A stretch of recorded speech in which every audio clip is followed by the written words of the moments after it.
Hot damn! How am I supposed to follow all this shit up? Jesus. Okay, I'm gonna try.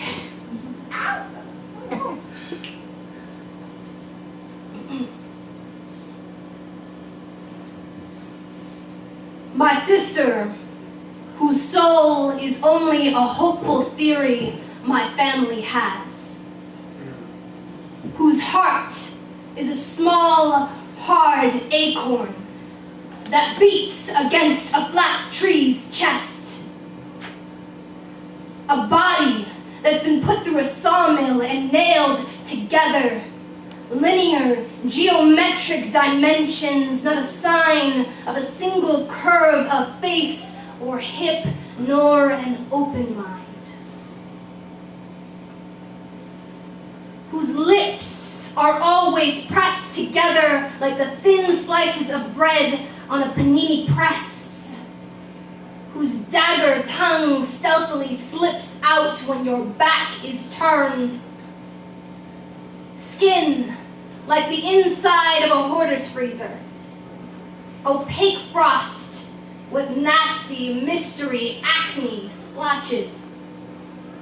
Whose arms have invisible porcupine needles, injecting vitriol every time they wrap around me to repel my loving python squeeze.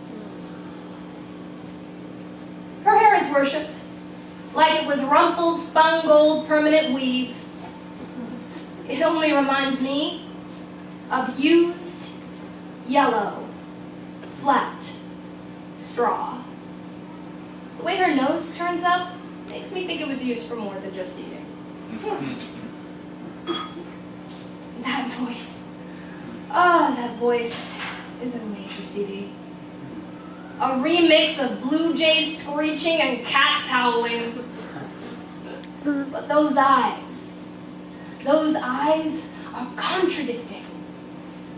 A blackened, ember-filled driftwood gaze, but it never warms you.